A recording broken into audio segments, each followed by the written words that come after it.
Manhattan is known for its tall apartment buildings, high-rise condominiums, and any other type of structure where people live above one another. However, things weren't always like that. The ultra-rich could still construct mansions on this tiny island a century ago. Single-family residences the size of castles, all to themselves. What are the largest structures in Manhattan that were originally single-family homes? Many of these structures, which are all Millionaire's Row mansions on the Upper East Side, are now museums and educational institutions. In this video, you will discover these grand and sprawling residences, boasting impressive architecture, lavish amenities, and stunning views of the city skyline. What is the story behind building a mega mansion like the Cornelius Vanderbilt II House and the Warburg House? Do they still stand on the place? Shall we start the Manhattan Gilded Age roller coaster? Number 10. The James Bailey House, 766 square meters. The James Bailey Estate is a little-known gem in Upper Manhattan's Sugar Hill area, surrounded by apartment buildings from the early 20th century and an increasingly uncommon city gas station.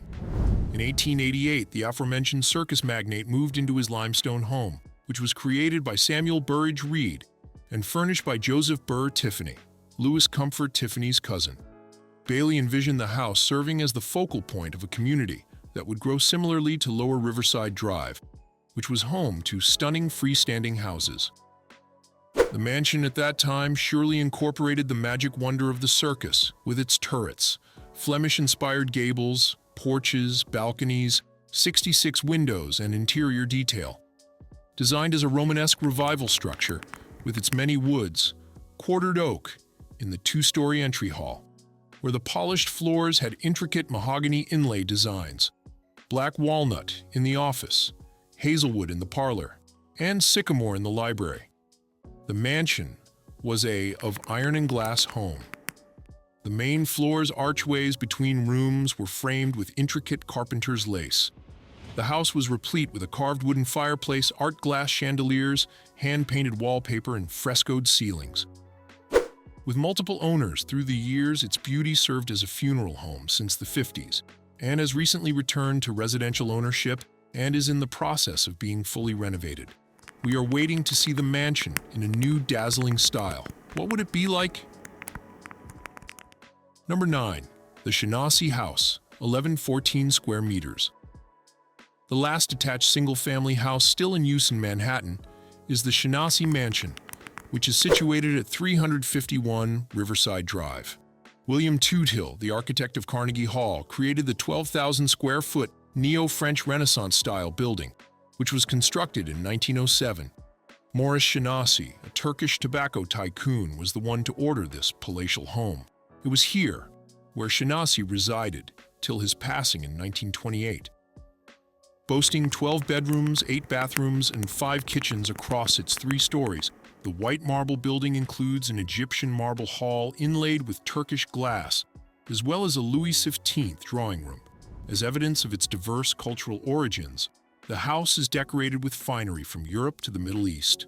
The mansion was updated in 1929, retaining almost all of its historic details, including a trapdoor leading to a 20-foot-long tunnel in the basement that once extended to the Hudson River.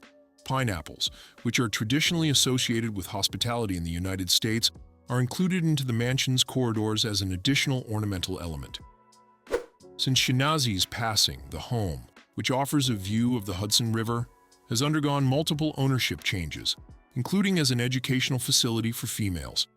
It last sold for about $14 million in January 2013, after sitting vacant for a number of years and in dire need of repair.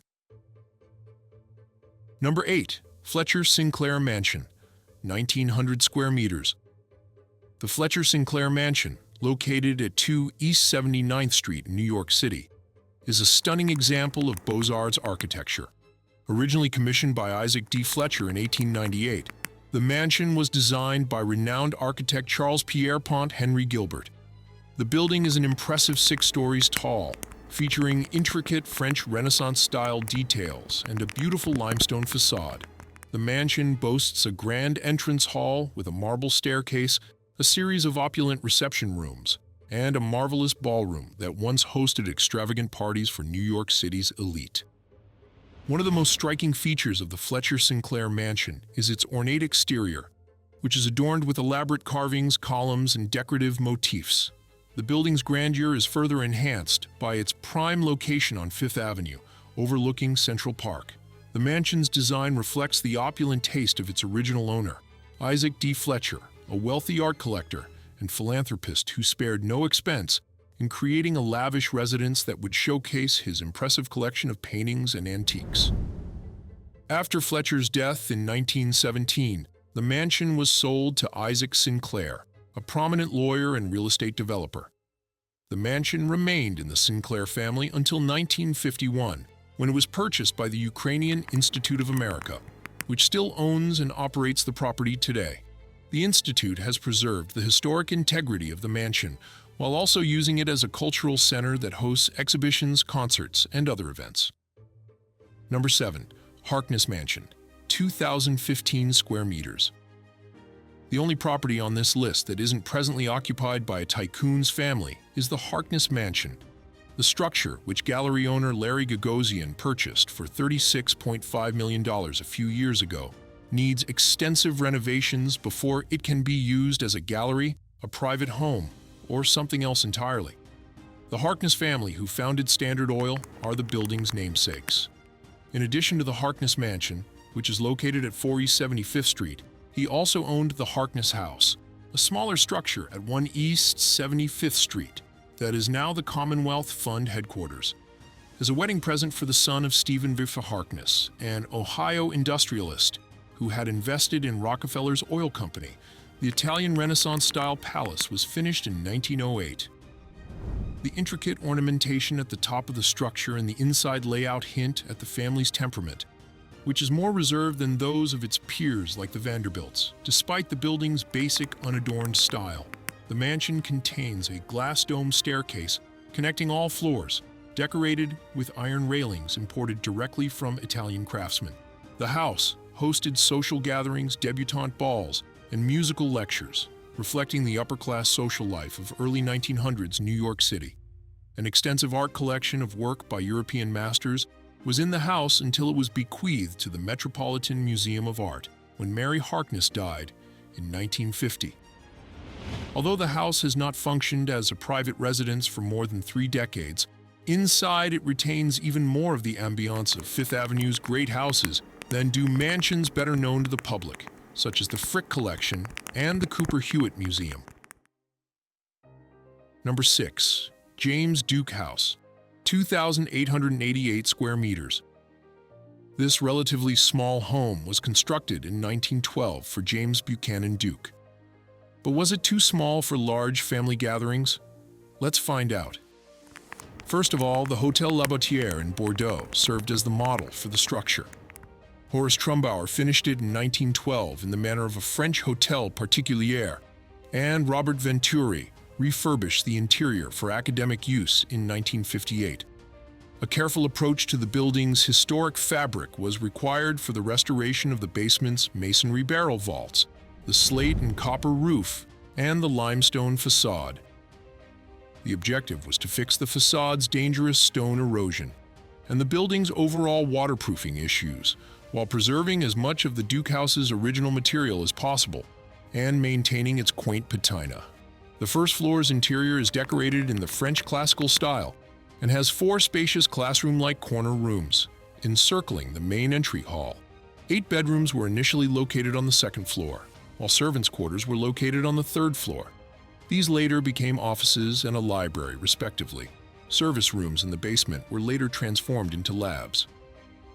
As of now, the Duke House and the Stephen Chan House across the street are still occupied by the Institute of Fine Arts at New York University, which received the building as a donation in 1952.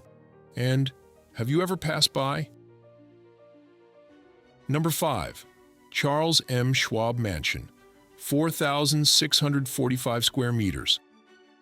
Charles M. Schwab, a steel magnate, had no plans to construct a residence of any kind in 1901. He would certainly build the biggest and priciest, and he meant it to outshine the mansions that rise along Central Park on Fifth Avenue. Schwab was one of the richest men in the nation at this point, having begun his career in the steel industry as a teenage worker in a Carnegie steel plant. A combination of components from three French chateaux, Blois, Azay-le-Rideau, and Chenonceau, formed the 75-room limestone palace. The residences of the Vanderbilts and Rockefellers were devalued by the beautiful gardens and lush grass that surrounded this one. The building cost the tycoon almost $3 million, while the antiques and furniture cost some million more. The palace was 4 stories tall, with a tower that provided sweeping vistas. A quarry was established in Peekskill, New York, to provide the enormous quantity of stone required to build it. The construction involved about 100 artists, designers, modelers, engineers, and architects. Before being installed, a number of the reproduction tapestries made by workers under his direct supervision were displayed in the St. Louis World's Fair. Rooms were executed in various periods: the dining room in Louis XIV, the library in Henri II, the parlor in Louis XVI, the main hall in Francis I, and so on. The interior featured intricately carved marble pillars, South American mahogany paneling, and a chapel that could accommodate an entire orchestra. The chapel also served as a music room. The couple lived in luxurious comfort in Riverside House until Schwab's fortunes were wiped out by the Great Depression, and after moving out to a small house, this one sat ghostly and vacant for years. And now, an unimaginative red brick structure with the ironic moniker, the Schwab House, sits in the place of a once exquisite French chateau. Number 4. Otto Kahn House, 4,674 square meters. Completed in 1918, the Otto and Addie Kahn Mansion was modeled after Rome's Palazzo della Cancelleria and stands proudly on the corner of 5th Avenue and 91st Street. Kahn was a German-Jewish banker who eventually dreamed of a larger-than-life mansion. In 1896, Adelaide Wolfe and Otto Kahn were married, and hence requested that no cost be forsaken to construct their private residence, while hiring famous architects C.P.H. Gilbert and J. Armstrong Stenhouse. The exterior, which was made from French limestone transported from St. Quentin, is characterized by great dignity and simplicity. The facade of the second level is decorated with pilasters that exemplify the beauty that is hidden in architecture from the 16th century in Italy. The canstone entrance, hallways, and stairs inside were carefully and thoughtfully constructed. The structure is based on the Rome-based papal chancellery. Mr. Kahn was a well-known patron of the arts, particularly painting, music, and architecture. He regularly hosted public concerts and treasure shows at his house. The house has French and Italian-style interiors and is divided into front and rear sections, with an oval entrance hall connecting the floors. The first floor originally contained reception spaces, while the second floor had spaces including a study, library, theater, drawing room, and dining room.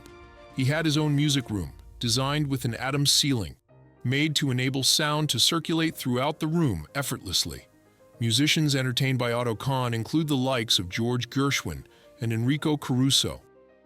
After Otto Kahn died in 1934, the Convent of the Sacred Heart purchased the house, and they continue to utilize it as a Catholic school for girls and as part of the rental premises for weddings and formal events. An interesting facts state that Lady Gaga was once a student right at this school. Number 3. Carnegie Mansion, 5,236 square meters. The second largest mansion in Manhattan, at 2 East 91st Street, was constructed in 1903 and was occupied by the well-known steel magnate Andrew Carnegie, who was born in Scotland. Because of the building's prominence, the neighborhood around it on the Upper East Side is known as Carnegie Hill. The 64-room mansion, built from 1899 to 1902, is an impressive testament to the desire of Carnegie and his wife, Louise Whitfield Carnegie, to build a spacious, comfortable, and light-filled home in which to raise their daughter, Margaret. However, according to reports, Carnegie requested that the home be the most modest, plainest, and roomiest house in New York, which sounds insane given the stunning Georgian facade. The house is an intriguing example of creative design. It was one of the first private homes in New York to have a domestic Otis passenger elevator, and the first in the United States to have a structural steel frame. It also had central heating, a forerunner of air conditioning, and a cellar coal car that moved fuel from a storage bin to massive dual boilers via a tiny rail track. On the upper floors were the Carnegie's bedrooms, guest bedrooms, and staff quarters. These rooms have been modified over the years, and since 1976, the interiors have hosted the museum's exhibition spaces and research facilities. But the following detail, perhaps, best captures the Carnegie's family life in the mansion. The sound of live music would greet the family each morning. The sounds were those of the great church organist Walter C. Gale, who would come to play the enormous organ in the main hall every morning. Does it sound too lavish or not? The building received landmark status in 1974 and in 1976 opened as the Smithsonian Institution's Cooper Hewitt Museum. In 2014, the museum was renamed Cooper Hewitt Smithsonian Design Museum. Number 2, Warburg House, 7,618 square meters. Designed in 1908 for German-born banker Felix Warburg, the Warburg estate has stood as Manhattan's largest mansion for more than a century. For a single family in New York, it was certainly a rather large structure. However, this is due in part to additions made in 1963 and 1993. Built as a French Gothic-style chateau on 92nd Street and 5th Avenue, even by today's standards, the Grand Mansion can be rightfully called a castle mansion. This Gilded Age megahome's facade is covered in Indiana limestone with slate mansard roofs, and it was modeled after the Hôtel de Cluny in Paris. Ogee arched windows, drip moldings, crossing gables, spires, pinnacles, and another urban city luxury, a 50-foot urban side lawn, are among the further embellishments. With Andrew Carnegie's more modest home just a block away, Jacob Schiff was concerned that his son-in-law Felix Warburg's new residence was too showy and may draw anti-Semitic criticism. The Warburgs couldn't be swayed, as they really took to the François Surmer style of Gothic architecture, and they completed their mega home in 1906 when they moved in with their 5 children. The Warburg House's art collection was undoubtedly its most notable feature. Medieval tapestries, old master prints, and rare manuscripts were all on show, with the latter being in the dining room. Actually, the first floor had a tiny gallery. Most remarkably, Warburg's collection in his enormous estate featured works by Botticelli, Raphael, and Rembrandt. Felix purchased his 5 kids a train set that spanned the length of the 4th story and let them play squash. They shared the tens of thousands of square feet of their mansion with 13 servants, including an engineer and a nurse. Felix Warburg, by then known more for his philanthropy, died in 1937, and his wife Frida lived at the home until 1947, when she donated the Warburg House to the Jewish Theological Seminary to create the Jewish Museum. Number 1. Cornelius Vanderbilt II House, dimensions staying unknown. The mansion, a large home on 5th Avenue and 32nd Street in the heart of Millionaire's Row, was constructed in 1883 for Cornelius Vanderbilt II, the eldest grandson of Commodore Cornelius Vanderbilt. Cornelius Vanderbilt II's house was reportedly the largest single-family mansion in New York City ever built. However, together with his wife Alice, he believed that others were trying to outdo this house, so he engaged George Post to rebuild the mansion. It is said that Cornelius bought and bulldozed several existing homes on the block to enlarge his property. The restored limestone and brick castle, which stretched from 57th to 58th Street on 5th Avenue, had 6 stories and 137 rooms, including a magnificent dining room that served as an art gallery, a ballroom with Louis XIV-style decor, 37 bedrooms, 16 bathrooms, and different salon spaces. The interior rooms were embellished with mosaics by artists such as John Lafarge and Augustus St. Gaudens, stained glass windows and elaborate decorations.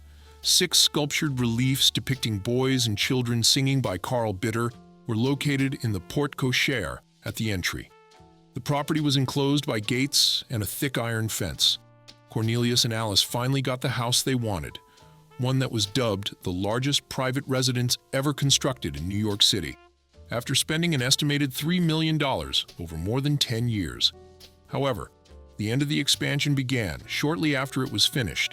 In 1894, Cornelius suffers a debilitating stroke and dies several years later. With time, large commercial development projects nearby triggered the wife of Cornelius, Alice, to sell the house in 1926. After it was demolished, a realty corporation in its place built the Bergdorf Goodman department store, which still stands there today. While many of these mansions have been converted into museums or luxury apartments, their history and grandeur continue to captivate and inspire visitors from around the world. Which one have you heard about before? Have you ever visited historical mansions before? Leave your impressions in the comments, and if you have wonderful information about the mansion you faced before, let us know as well. We want to hear from you. Don't forget to subscribe and see you on our next architectural journey.